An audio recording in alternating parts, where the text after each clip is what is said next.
अन्नदाता, पग पग पर है संग तुम्हारे अन्नदाता।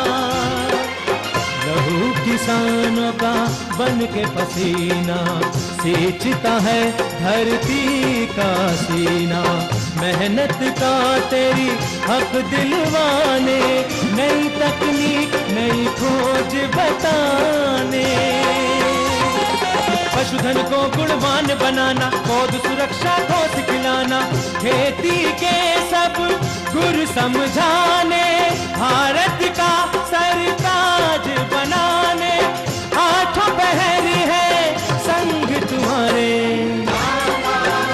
अन्नदाता, अन्नदाता। नमस्कार, मैं चित्रा आप सभी दर्शकों का अन्नदाता कार्यक्रम में स्वागत करती हूं। हर रोज की तरह कार्यक्रम में लेकर आई हूं खेती बाड़ी से जुड़ी बहुत सी लाभकारी जानकारियां। तो चलिए सबसे पहले देखते हैं क्या है विशेष आज के कार्यक्रम में। अधिक पैदावार के लिए पॉली हाउस में लगी शिमला मिर्च में जरूरी प्रबंधन। नींबू वर्गीय बागों में लगने वाले कैंकर रोग के कारण एवं निवारण की जानकारी। अधिक पैदावार के लिए अलसी की फसल में जरूरी प्रबंधन।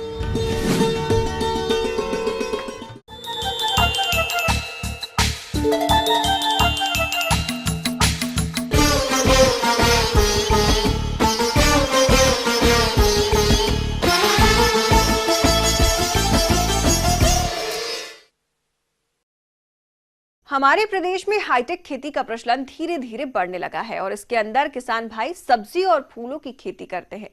ऐसे में जो किसान भाई पॉली हाउस के अंदर शिमला मिर्च की खेती कर रहे हैं वो इससे गुणवत्ता युक्त अधिक पैदावार तभी ले सकते हैं जब वो फसल का प्रबंधन उचित तरीके से करें। तो पॉली हाउस में लगी शिमला मिर्च की फसल में कौन कौन से कार्यों को करना जरूरी है, इस बारे में जानकारी के लिए चले मिलते हैं जिला रतलाम के प्रगतिशील किसान खुशाल चंद पाटीदार से।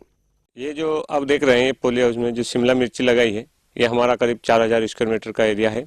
इसमें हमने शिमला मिर्च लगाई है। अब सिंचाई के ऊपर जो बात करेंगे तो सिंचाई में आपको पूर्णतः ध्यान देना पड़ेगा। जैसे पौधे के पास में ज्यादा गीला भी नहीं होना चाहिए और ज्यादा सूखा भी नहीं होना चाहिए। ज्यादा गीला रहेगा तो अनेक प्रकार की जैसे जड़ की जो समस्या वो बार बार आती रहेगी और आपको परेशान करेगी। इसलिए न ज्यादा पानी दे और न ज्यादा कम दे, ताकि उस पौधे को बराबर पानी मिलता रहे। रूटिंग में जैसे आप दूसरे दिन या तीसरे दिन आप पानी दे और लिमिटेड पानी दे ताकि ज्यादा पानी न हो। किसान भाइयों, अभी आपने पॉली हाउस में लगी शिमला मिर्च की फसल में सिंचाई प्रबंधन के बारे में जानकारी हासिल की। अब आइए जानते हैं घुलनशील उर्वरकों के प्रयोग और फूल फल झड़ने की समस्या के निदान के बारे में।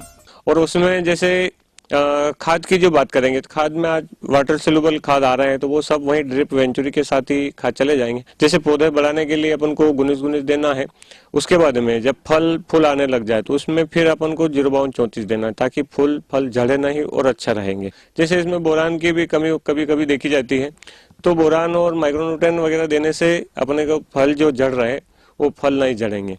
और ये सब देने का एक ही माध्यम है वेंचुरी, और वेंचुरी के साथ ही आप पूर्णतः दे सकते हैं और पर पौधे को एक समान जैसा ही मिलेगा। जब फल बड़े होने लग जाए तो उसके बाद उसमें फिर अपन को 0050 देना पड़ता है, ताकि फूल की शाइनिंग अच्छी रहेगा।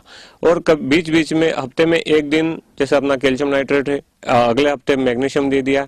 तो इसी प्रकार छोटे छोटे जो माइक्रोन्यूट्रिएंट कुछ है ये भी इसमें चलते रहेंगे तो अपने को कहीं पे भी कोई समस्या नहीं दिखेगी। पॉली हाउस में लगी शिमला मिर्च की फसल में कुछ रस चूसक कीटों का प्रकोप होता है, तो आप इन कीटों की पहचान कर नियंत्रण किस तरह से करें, आइए जानते हैं। जैसे बाहर की अपेक्षा पॉली हाउस में कीट व्याधि बहुत कम आती है, और उसमें आने का कारण ये होता है किसान भाइयों कि जैसे अपन बहुत सारी छोटी छोटी बातों का ध्यान नहीं रख पाते हैं। जैसे इसमें हवा का प्रेशर अपन को देना है, पेपर ऊपर चढ़ा रहे हैं तो उसमें कहीं कहीं खुला छूट जाता है, तो वहीं कीट पतंगे अंदर आ जाते हैं, तो वो अंडे देते हैं। उससे अपना ये कीट वगैरह जो पैदा हो जाते हैं तो वो बाहर ये परेशान करते हैं। तो उसमें बहुत सारी जैसे छोटी समस्या ये अपना सफेद मच्छर जो दिखाई देता है, तो ये इसकी समस्या है। जैसे माइट की है तो ये समस्या अभी किसान भाइयों को थोड़ा परेशान करती होगी। पहले से भी येलो ट्रैप लगा लें, जैसे गेट के सामने है या चारों तरफ अपन येलो ट्रैप लगा दे हर पोल या खंबे के ऊपर, ताकि उससे अपना जो भी कीट पतंगे हैं वहीं आके चिपक जाएंगे और वो अंदर प्रवेश न करेंगे। इसके अलावा इसकी रोकथाम के लिए जैसे अपन नीम ऑयल का स्प्रे अपन कर सकते हैं, तो 15 लीटर पानी में अपन 50 ml मिला के आप अच्छा स्प्रे करें, ताकि उससे अपन को पूर्णतः निजात मिलेगी। और उसके बाद भी अपना कंट्रोल नहीं हुआ है तो फिर अपन कीटनाशक का हल्का फुल्का एक स्प्रे ले, ताकि उससे भी कंट्रोल हो जाए। तो इस रस चूसक कीटों के रासायनिक नियंत्रण के लिए आप इमिडाक्लोप्रिड दवा की 1 मिलीलीटर मात्रा का प्रति 3 लीटर पानी के हिसाब से घोल बनाकर छिड़काव करें। इसके अलावा शिमला मिर्च की फसल में लगने वाले रोगों का नियंत्रण कैसे करना है, आइए जानते हैं। रोग की बात करेंगे तो जड़ गलन अपना फफूंदी आता है, तो जैसे जड़ पौधा सूखने लग जाता है, पौधा सूख रहा है तो उसको साइड से अपन देखेंगे, उसको खोद के या थोड़ा निकाल के, तो ताकि पता लगेगा कि उसमें सफेद सफेद सी जड़ के ऊपर या पौधे तने के ऊपर फफूंद बन दिखती है। तो उसमें सबसे पहले ये करना है कि पौधे को बाहर निकालना है। और उसके बाद में जैसे अपन ट्राइकोडर्मा लिया, ट्राइकोडर्मा लेके करीब 4000 मीटर के लिए आपको करीब 500 से ग्राम से 1 किलो तक आपको ट्राइकोडर्मा लगेगा। तो वो करीब 2 कुंटल 4 कुंटल देसी खाद आप लो, गोबर उसमें मिलाओ, मिला के उसको 4 दिन तक आप छाया में बिल्कुल ढक के रख दो, ताकि उससे वो ट्राइकोडर्मा का जो जितना भी अपने जीवाणु है वो पूरे में फैल जाएगा। और उसके बाद में आप बेड पे पूरा बिखेर दो, बिखेरने के बाद में फिर उसमें पानी छोड़ दो, ताकि वो नमी से पूरे प्लांट के वो बेड पे भी अंदर चले जाएंगे जीवाणु, और जो भी अपने फफूंदी जो है उनको खत्म कर देंगे। तो उससे अपने को पूरा फायदा मिलेगा। और उसके बाद भी अपन को फायदा न हुआ तो उसमें आप जैसे किटाजिन यूज कर सकते हैं। तो किटाजिन 4000 मीटर का जो अपना 1000 मीटर का है, तो उसमें अपने हिसाब से करीब 1000 मीटर में आपको 100 ml लगेगा। उसका देने का तरीका होता है, जैसे अपन पानी जो दे रहे हो तो उसमें ड्रिप के साथ आप जैसे 50 लीटर पानी आप लिया है तो 50 लीटर पानी में उसको घोल के वहां से वेंचुरी के साथ ड्रिप से दिया जाता है, तो उससे फायदा मिल जाएगा। इसके अलावा ब्लाइट की समस्या इसमें देखी जाती है, तो ब्लाइट के साथ में इसमें अपने जैसे अपना M45 से 22 है, ये भी आप कर सकते हैं। उसके साथ साथ में फिर स्टेप्टोसाइक्लिन आया है, बहुत अच्छा है। और एक बायो प्रोडक्ट है फायर करके आता है, तो वो सबसे अच्छा कारगर सिद्ध हुआ है। मात्रा की जो बात करेंगे तो अपन जो फायर स्प्रे कर रहे हैं तो 20 ग्राम प्रति पंप जो लगता है, तो इसको स्प्रे करने के बाद आपको पूर्णतः फायदा मिलेगा। और कभी नहीं मिला है तो इसके बाद में आप स्टेप्टोसाइक्लिन लीजिए, तो ये एक 6 ग्राम का पाउच आता है, तो उसकी 3 टंकी बनती है। तो एक पाउच से 3 टंकी आप बना के उसके स्प्रे कर सकते हैं। लेकिन इसमें छोटी छोटी बहुत सारी ऐसी चीजें होती है कि जैसे अपन ने अंदर प्रवेश कर रहे हैं तो वहां पर जो गेट है तो गेट खुला छोड़ दिया है, कहीं थोड़ा फट गया है तो उसको भी ऐसे ही छोड़ दिया है, तो उसको जैसे छोटी छोटी जो है ये चीजें, इस पे अपन पूर्णतः ध्यान देंगे तो कहीं पे भी ऐसी कोई ज्यादा अटैक वाली बीमारी अंदर प्रवेश नहीं करेगी। और उसके साथ में अपन को हर एक छोटी छोटी चीज पे ध्यान देना पड़ेगा, तो उससे अपन को भरपूर फसल पैदावार के साथ मिलेगी। ये थी कुछ उपयोगी जानकारियां। अब लेते हैं एक छोटा सा ब्रेक, जल्द लौटेंगे। कार्यक्रम में आगे हैं और भी महत्वपूर्ण जानकारियां, अब बने रहिए हमारे साथ।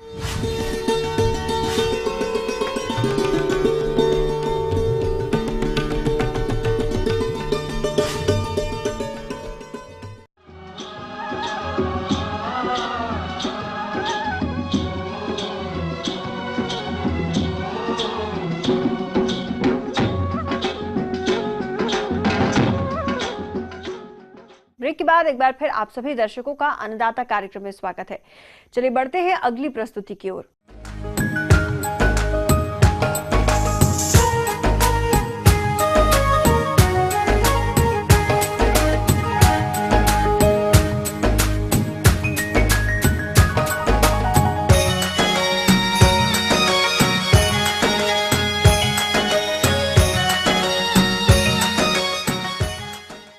नींबू वर्गीय फल बागों के अंतर्गत नींबू, संतरा और मौसम्बी की बागवानी हमारे प्रदेश के कई क्षेत्रों में किसान भाई करते हैं और इस समय इन बागों में कैंकर रोग की समस्या आमतौर पर देखी जाती है और रोग के कारण फल वृक्षों की बढ़वार में रुकावट के साथ ही फलों की क्वालिटी भी खराब हो जाती है।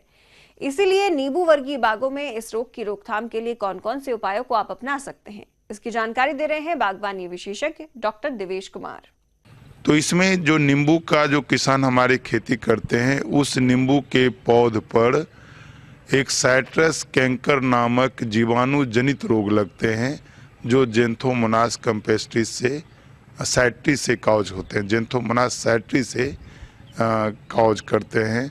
प्रदेश के जिन किसानों ने नींबू वर्गीय फल के बाग लगाए हैं, उनके बागों में इस समय जीवाणु जनित रोग साइट्रस कैंकर का प्रकोप कहीं कहीं दिखाई दे रहा होगा। तो किसान इसे कैसे पहचाने और क्या है इसके पहचान के लक्षण, इस बारे में जानकारी के लिए मिलते हैं। जो पौध होता है नींबू का या जो नींबू का पेड़ होता है, उसके सभी भागों को प्रभावित करते हैं और इसका मुख्य लक्षण है ऊपर वाले किसी भी, जैसे पत्ती पर यदि सर्कुलर धब्बे बने या गोल नुमा धब्बा बना तो वो पत्ती मोटा हो जाता है और उसमें एक कॉर्क टाइप का, उसमें एक उभरा उभरा लक्षण दिखाई देता है। यदि नींबू के फल पर लगा तो नींबू के छिलके पर भी घुमावदार वो क्रैकिंग या वाटर सॉक्लीजन आपको लगेगा और बाजार में लोग वैसे धब्बेदार या धब्बा नुमा फल को कोई खरीदना नहीं चाहता है। और उसमें आपका जब यह रोग से प्रभावित पौधा होगा तो पत्तियां झड़ने लगते हैं, फूल कम आएंगे और उसका पेट्यूल जो होता है वो छोटा हो जाता है। उसका जो तने में यदि आएंगे तो वहाँ पर सूख जाता है, सूखने लगता है। आक्रांत अवस्था में तो पूरा पेड़ ही सूखने लगता है या फल फूल नहीं लगते हैं। किसान भाइयों, अभी आपने नींबू के बाग में साइट्रस कैंकर रोग के पहचान के बारे में जाना। अब आइए जानते हैं कि किसान अपने स्तर पर इस रोग की रोकथाम के लिए कौन सी दवा लें और कितनी मात्रा में घोलकर छिड़काव करें। इस हेतु सुझाव के लिए मिलते हैं। तो ऐसी अवस्था में सबसे पहले जो भी भाग प्रभावित होता है, यदि कोई एक शाखाएं का एक भाग या पत्ती या फिर फल या कहीं पर साइट्रस कैंकर का लक्षण किसान भाई आपको दिखाई दे, वैसे भाग को काट कर बगीचे से हटा दें, उसको जला दें अथवा मिट्टी में 1-1.5 फीट गड्ढा करके वहाँ गाड़ दें पौध का। उसको काट के हटाने के बाद आप स्ट्रेप्टोमाइसिन नामक एक बैक्टीसाइड आता है, इसका आप 500 ppm, कहने का मतलब 500 मिलीग्राम प्रति लीटर पानी में घोल बनाकर आप इसका स्प्रे करें। दोबारा 12 दिन से 15 दिन के अंतराल पर फिर आप इसका स्प्रे करें तो यह रोग फैलने से बचता है। उसके पहले बोर्डियोक्स मिक्सर आप 3 ग्राम प्रति लीटर पानी में घोल बनाकर आप निरंतर अंतराल में आप करते रहें तो आपका जो ये पौध है प्रभावित होने से बचेगा। एक चीज़ और आपको ध्यान देना है कि नीम से जो भी बना हुआ प्रोडक्ट जैसे नीमेक्स हुआ या नीम केक हुआ, इसको आप मिट्टी में या ऊपर फसल के ऊपर आप यदि नीमेक्स का घोल बना टोड या बैक्टीरिया जो जड़ में है व्यापमान है या पहले से है, वह नीम केक के प्रभाव से मर जाएगा।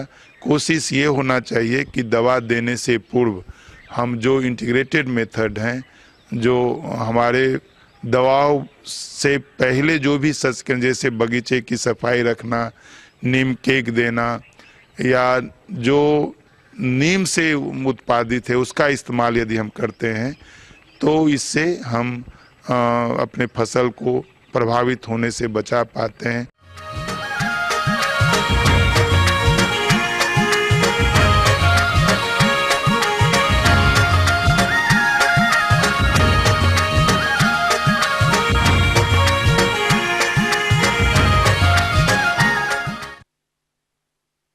प्रदेश के जो किसान भाई अलसी की खेती कर रहे हैं, उनकी फसल बुआई के समयानुसार बढ़वार की अलग अलग अवस्था पर है और इस फसल से ज्यादा पैदावार लेने के लिए ये जरूरी है कि फसल में सिंचाई और उर्वरक प्रबंधन के साथ ही कीट और रोगों की रोकथाम भी की जाए।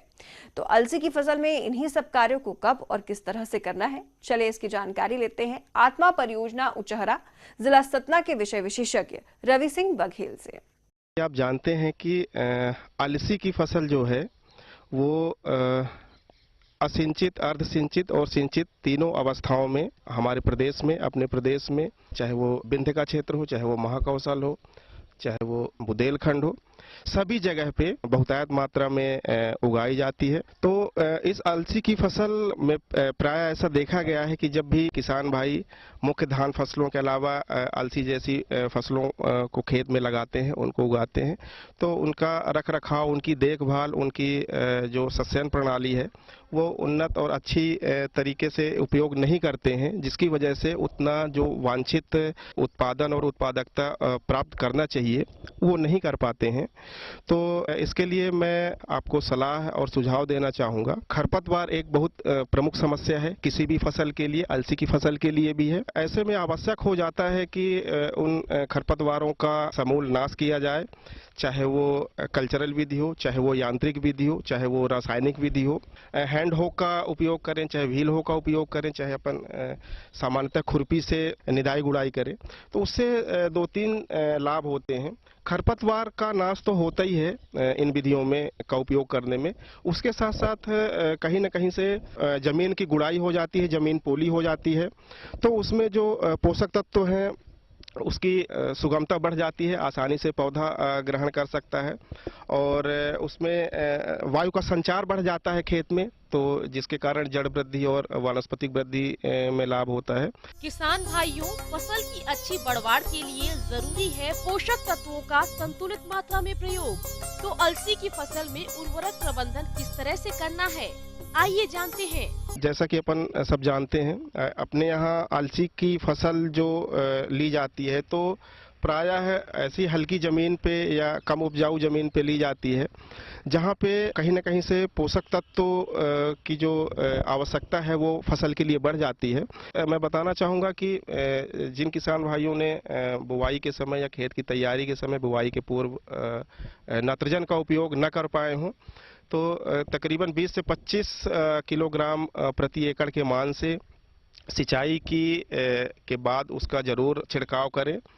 और उसके साथ साथ जो अन्य सूक्ष्म पोषक तत्व बाजार में, चाहे वो चिलेटेड अवस्था में हो, चाहे उपलब्ध हो, चाहे वो कंपाउंड मिक्सचर हो, चाहे वो जल विलेय उर्वरक जो वाटर सॉल्युबल फर्टिलाइजर है, उनका भी उपयोग करके कहीं न कहीं से वो किसान भाई अपना उत्पादन और उत्पादकता बढ़ा सकते हैं। इसके अलावा अलसी की फसल में सिंचाई प्रबंधन कैसे करें जिससे कि फसल से अधिक पैदावार मिले, जानते हैं इस बारे में। किसान भाई, जैसा आप सभी जानते हैं कि अलसी एक ऐसी फसल है जिसकी जल मांग बहुत ज़्यादा नहीं होती है, काफ़ी कम होती है। फिर भी उसमें अगर आपके पास पानी उपलब्ध है तो एक पानी तो आप अभी दें, 1 से 1.5 महीने की अगर आपकी फसल है तो उस समय पानी की आवश्यकता होती है, जो कि कहीं न कहीं से आगे चल के उसके उत्पादन को काफ़ी प्रभावित करती है। और अगर आपके पास 2 पानी उपलब्ध हैं, तो दाना भराव के समय, मिल्किंग स्टेज जो कहलाती है, दाना बनते समय, दाना भरते समय उसको आप दे सकते हैं। ज़्यादातर जगहों में किसान पसंद करते हैं बहाव पद्धति, फ्लड इरिगेशन।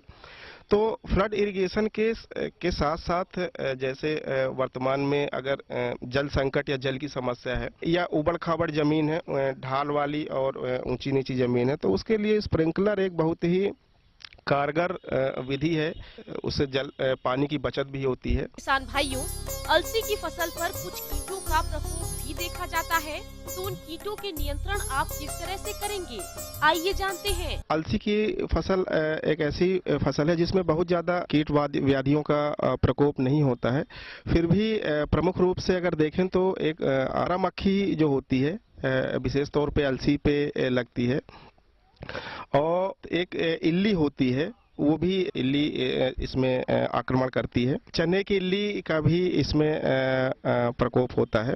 तो उसके लिए आवश्यक है कि किसान भाई अगर उसके रासायनिक नियंत्रण की बात करें तो बाजार में विभिन्न प्रकार के कीटनाशक उपलब्ध हैं। उसमें चाहे तो आप ट्राइजोफास ले सकते हैं 2 ml प्रति लीटर के मान से, और फसल में छिड़काव करके आप फसल की सुरक्षा इन कीट व्याधियों से कर सकते हैं। आगे और भी है बहुत सी रोचक जानकारियां, पर यहाँ पर रुकेंगे एक छोटे से ब्रेक के लिए, जल्द हाजिर होते हैं।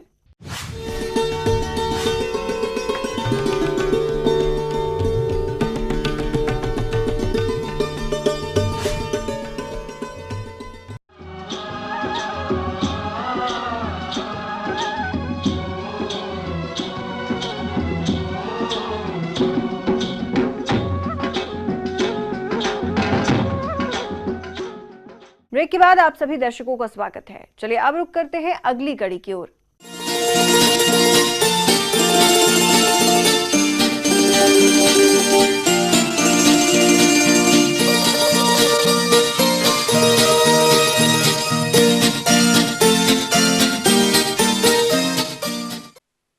किसान भाइयों, आज बढ़ती बेरोजगारी को देखते हुए ये जरूरी है कि बदलते समय की मांग के अनुसार व्यवसाय को अपनाया जाए, तभी अच्छी आमदनी मिल सकती है। आज के समय में यदि एक्वेरियम में रंगीन मछलियों के पालन की बात की जाए तो यह अच्छी आय का जरिया बनता जा रहा है। यदि आप भी रंगीन मछलियों का पालन करना चाहते हैं तो इसकी शुरुआत किस तरीके से कर सकते हैं, चलिए इसके बारे में जानकारी लेते हैं विषय विशेषज्ञ डॉक्टर शिवेश कुमार से।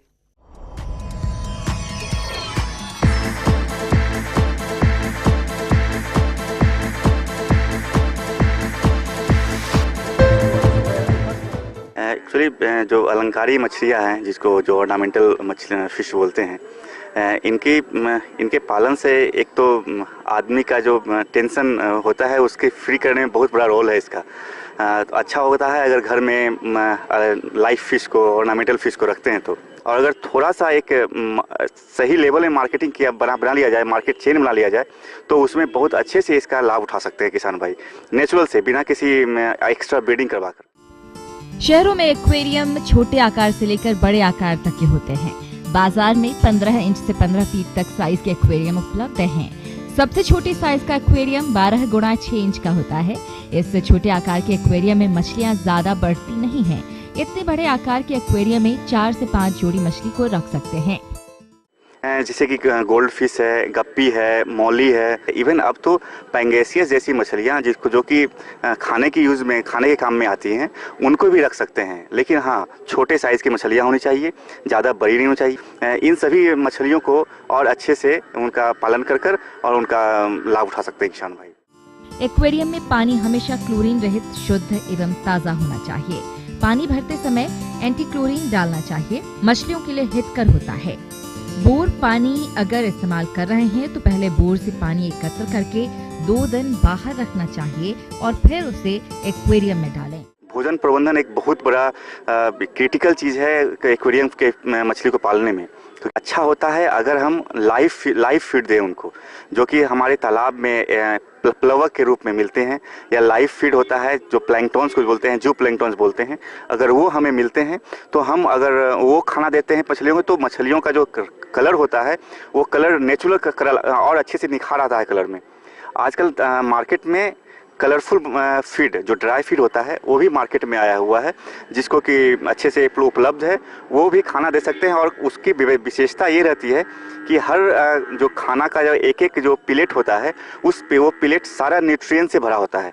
तो सारे के सारा न्यूट्रिएंट एक दाना 2 दाना खाने में ही मछलियों को सारा न्यूट्रिएंट मिल जाता है।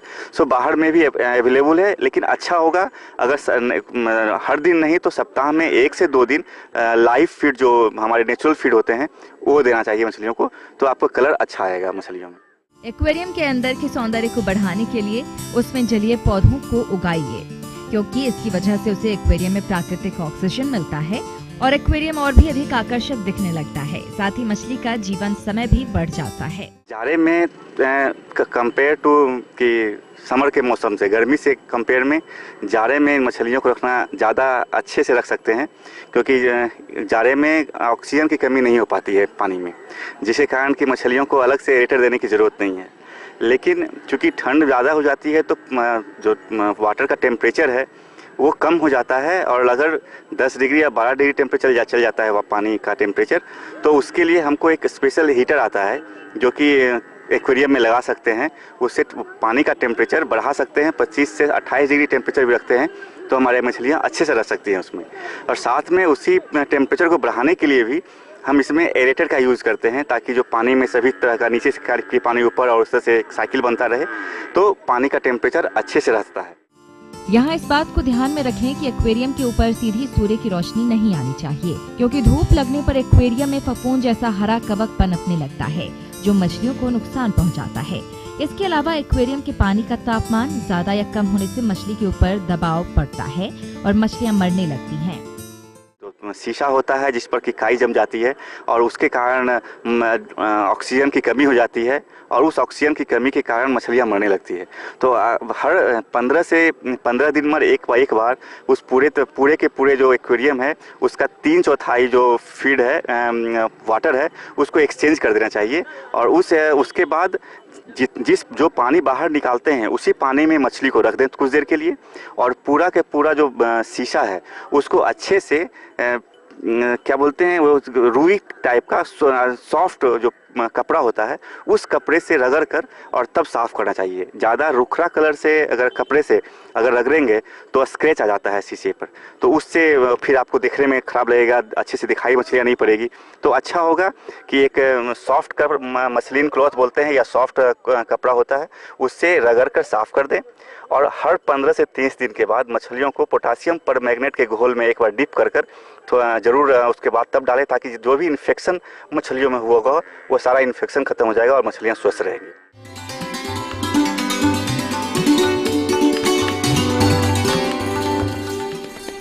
अन्नदाता हेल्पलाइन निशुल्क फोन संपर्क सेवा के माध्यम से आपके द्वारा पूछे गए प्रश्नों में से 1 या 2 महत्वपूर्ण प्रश्नों को हम अपने कार्यक्रम में शामिल करते हैं और इसी के तहत आज का चयनित प्रश्न और उसका जवाब इस प्रकार है।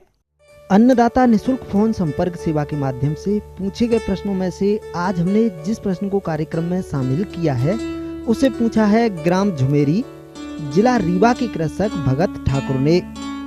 इनकी फूलगोभी की फसल में रोगों का प्रकोप देखने में आ रहा है या इनके प्रबंधन के बारे में जानकारी चाहते हैं।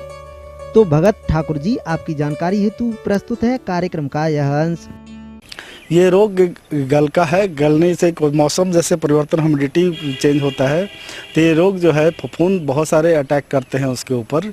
ये टेम्परेचर और ह्यूमिडिटी फ्लैक्चुएशन के कारण ये रोग आता है। ये जनरली क्या होता है, नीचे में जड़ जैसा कि इन्होंने दिखाया था, जड़ में देखिए कि निमेटोड वगैरह लगा हुआ है। तो निमेटोड के लिए तो कार्बोसल्फान जो आतंक के नाम से और मार्शल के नाम से बाजार में उपलब्ध है उसका ड्रेंचिंग करवाना चाहिए ताकि कीड़ा की समाप्ति हो। किसानों को मालूम है कि ये 40 से 45 दिन में लगता है, तो 20 से 25 दिन का जैसे रोपाई किया हुआ हो जाए तो आप एक लस्टर नाम की दवा आती है, इसका 2 ml पर लीटर के हिसाब से इसका पर्णीय छिड़काव करें जिससे कि रोग को है लगने ही नहीं देगा। दूसरा जो इसमें आता है पर्णचित्ती रोग का भी देखे होंगे इसमें है, प्लस इसमें 2 तरह की बीमारियां और आती हैं जो कि बाद में भी आके आपका इस पौधे पर डैमेज करती हैं। इस रोग के कारण लॉस ऑफ प्रोडक्शन जो है करीब 35 से 40% आपका इससे लॉस आपके फसल चक्र में हो जाता है। क्योंकि ये फफूंद रोग है तो ये आड़े तिरछे आपके खेत के फसल में आपको मिलेगा। आइए अब देखते हैं कल दिखाए जाने वाले कार्यक्रम की मुख्य झलकियां। डच गुलाब की खेती करके एक किसान कमा रहे हैं अच्छा मुनाफा। अधिक पैदावार हेतु रबी की दलहनी फसलों में किए जाने वाले जरूरी प्रबंधन। हम उम्मीद करते हैं कि आज का कार्यक्रम आप सभी दर्शकों के लिए उपयोगी रहा होगा। किसान भाइयों, अन्नदाता आपकी सेवा के लिए संकल्परत है। कृषि संबंधित समस्या एवं सुझावों के लिए आप हमें इस पते पर संपर्क कर सकते हैं। प्रोड्यूसर अन्नदाता, ETV Madhya Pradesh Chhattisgarh, Ramoji film city Hyderabad 501512। साथ ही आप हमें ईमेल भी कर सकते हैं। हमारा ईमेल है p18annadatamp@nw18.com। के अतिरिक्त आप हमें निशुल्क हेल्पलाइन नंबर 1800419215 पर सोमवार से शनिवार सुबह 10 से शाम 4 बजे के बीच संपर्क कर सकते हैं। फिलहाल अन्नदाता की पूरी टीम को दीजिए इजाजत। कल फिर इसी वक्त आपसे मुलाकात होगी कृषि संबंधित कुछ और महत्वपूर्ण जानकारियों के साथ। तब तक के लिए नमस्कार।